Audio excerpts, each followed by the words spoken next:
Is Epic Games a criminal organization?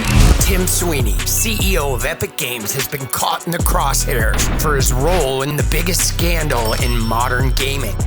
Just a few months ago, Epic Games was ordered to pay over $500 million on 2 counts of engaging in illegal conduct inside Fortnite, where Epic was caught deceptively utilizing dark patterns to steal from kids. This led to a massive investigation of Epic Games by the Federal Trade Commission, discovering Epic's own employees also have repeatedly raised concerns about these practices, yet despite consumers' repeated complaints and employees' concerns, Epic has persisted in its unlawful conduct. And it gets even worse. Epic also broke online privacy laws, harvesting private data from underage children in Fortnite, and even turned their backs for years while kids were being abused by adults without taking any action to make the game safer. Scandalous stuff. Back in 2017, Fortnite arrived on the scene, and within months, the game became a worldwide phenomenon. Everyone was playing it. Even your mom was doing the dances. Epic Games was raking in the cash. But apparently, it wasn't enough, because the FTC complaint goes into detail about Epic Games engaging in wildly unethical behavior. For starters, Epic was illegally storing credit card numbers without notification. Though Fortnite was downloaded as a free game, for more than a year after Epic began offering in-app purchases, kids could acquire V-Bucks simply by pressing buttons with no parental or cardholder action or consent. At that point, Epic automatically billed the parents' stored payment information for the V-Bucks. Epic did not require parents to enter a PIN or password to authorize V-Bucks purchases, or even allow them to enable such a control. Once a parent entered a credit card inside Fortnite, the card was saved without notifying the cardholder, and anyone on that account could rack up charges indefinitely with a single button push. Prior to June 2018, there was no way to dispute charges inside the Fortnite app, and when they did finally add a refund request link, they put it in a place where no one could find it. Epic hid the link to submit a refund request under the Settings tab. The Epic User Experience UX designer who helped design the refund request path reported that not a single player found this option in the most recent round of UX testing. When the designer asked whether he should make the feature easier to find, he was told it is perfect where it's at. This went on for more than a year, despite unauthorized charges being one of the top complaints made to Epic support. And during 2018, Epic employees raised concerns at least 6 times about the escalating situation, requesting features that would require parental authorization to approve charges. In that first year, Epic racked up $4 billion in revenue, and since Epic made it nearly impossible to dispute charges by hiding the links to refund requests, many consumers turned to their credit card companies seeking chargebacks. In fact, Epic received so many chargebacks from consumers that Visa and MasterCard placed Epic in their respective chargeback monitoring programs, threatening Epic's ability to process consumer payments through the networks going forward. And how did Epic respond? Every account that was connected to a chargeback for unauthorized charges was banned, and the customers lost everything. This led to the initial Federal Trade Commission investigation, but what's really unethical is what Epic did next. After Epic finally started requiring a CVV number to be entered to purchase V-Bucks, they began a type of psychological warfare to then trick kids into accidentally spending the V-Bucks they did have. This is what the FTC refers to as dark patterns, used to coerce underage users into making unwanted purchases. One of the most elaborate ways Epic did this was by changing the user interface on game consoles in very subtle and sneaky ways.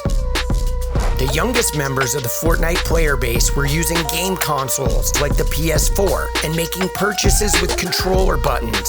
Epic purposely changed the user interface buttons in multiple areas, assigning them to cross purposes to encourage accidental spending.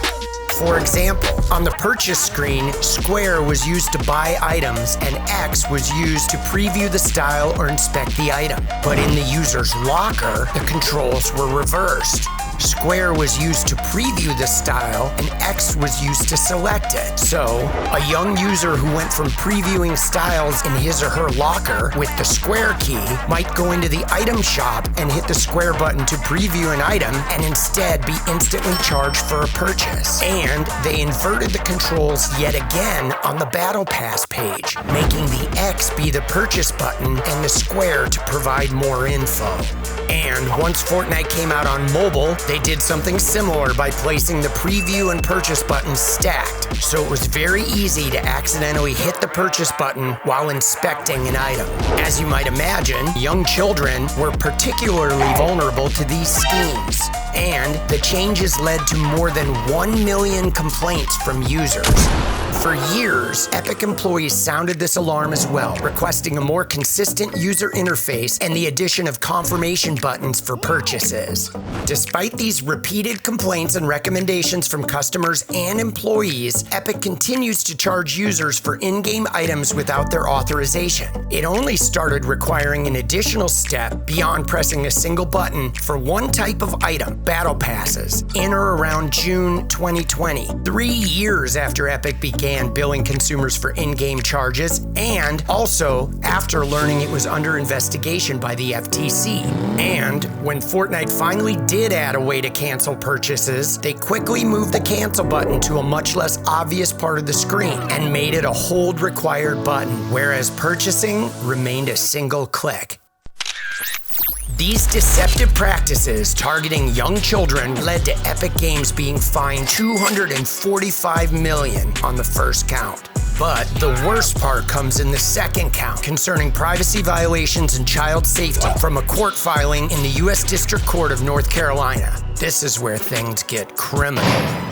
The court documents list multiple Epic Games violations of the Children's Online Privacy Protection Act, known as COPPA. COPPA is a federal law passed in 1998 that specifies the rules companies must follow when their services are directed to children under the age of 13. One of the primary linchpins of COPPA is the requirement of verifiable parental consent, or VPC, which means that any company that directs services to children under 13 is not allowed to collect or share any data from the children without getting verifiable consent from a parent. For example, requiring a parent to fill out a consent form that approves the child's account, or to establish identity via a process like credit card verification. But prior to September 2019, anyone could create an Epic account online with just a first and last name, email, and a display name. Epic didn't even ask for the user's age. And on consoles, where most of the youngest users played the game, they didn't need to create an account at all. Epic automatically created nameless accounts for users with unique IDs attached to the user's console and console ID name, thereby creating hidden accounts for children of any age that parents didn't even know existed. And not only was Epic collecting and using usage and tracking data from children via these hidden accounts, but the child's username was also publicly available inside both the console ecosystem and Fortnite, which meant that every kid who played Fortnite was now potentially searchable on the internet. And eventually, this applied to 400 million accounts, estimated in 2019 to include 53% of all children ages 10 to 12. And on top of this, Fortnite had voice and text chat enabled by default, with no way to turn it off. And then they instituted crossplay, which mixed the younger console audiences with PC players who tended to skew much older, which meant that, as Fortnite exploded in 2018, becoming the most played video game ever, kids all over the world were being put in headphones with strangers, many of whom were adults. Fortnite was the Wild Wild West. A 7-year-old in 2018 could hear about Fortnite at school, come home and download it for free, and within minutes be in a squad with multiple adults, be on their friends list, and have his or her username be searchable on the internet, all before mom and dad got home from work. This level of exposure was unprecedented. And it in fact became the new model for every free-play game that was released after 2018. The backbone of the FTC investigation and court filing focuses on how Epic Games knew about the rampant abuses stemming from contact within the game of Fortnite, but they refused to take any action to minimize the harm, even while their own employees were sounding alarms from the very beginning. Within 2 weeks of Epic's October 2017 decision to enable voice chat in Battle Royale, a high-profile gamer verbally harassed a young player while publicly streaming to an audience of thousands of viewers. As an Epic Games employee acknowledged, "We honestly should have seen this coming, or at least expected this with an on-by-default voice chat system. Situations like this are bound to happen," but Epic again declined to modify its on-by-default voice chat system or implement any other changes. Another Epic employee emailed Epic's PR director and Epic's creative director. "I think you both know this, but our voice chat and chat controls are total crap as far as kids and parents go. It's not a good thing. It was on my list a year ago, but never bubbled to the surface. I've made a COPPA-compliant game, and we are far from it." Countless support tickets started rolling in too from distressed parents and players, recounting exposure to toxic behavior in their headsets. 8 months later, in June 2018, Epic's UX research team presented a report to Epic executives, recommending opt-in voice chat controls because they already had data that Fortnite, quote, presented a risk in terms of negative social behavior, and Epic continued to reject their recommendation. Even when Epic obtained actual knowledge that particular Fortnite players were under 13, Epic took no steps to comply with COPPA. Indeed, Epic went to great lengths to pretend it never obtained actual knowledge at all. And the results, as you might expect, led to thousands of cases of harassment, abuse, grooming, and even sexual assault, all starting from contact initiated within Fortnite. And many of these were high-profile cases.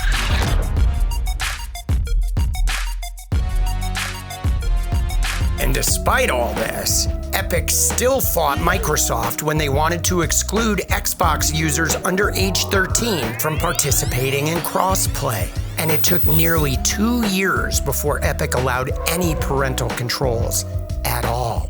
In June 2019, nearly 2 years after Fortnite's launch, Epic finally introduced parental controls to the game. Starting on that date, parents could set a PIN code that must be entered to adjust various privacy settings, i.e., auto-decline friend requests, hide other player names, anonymous mode, and voice chat.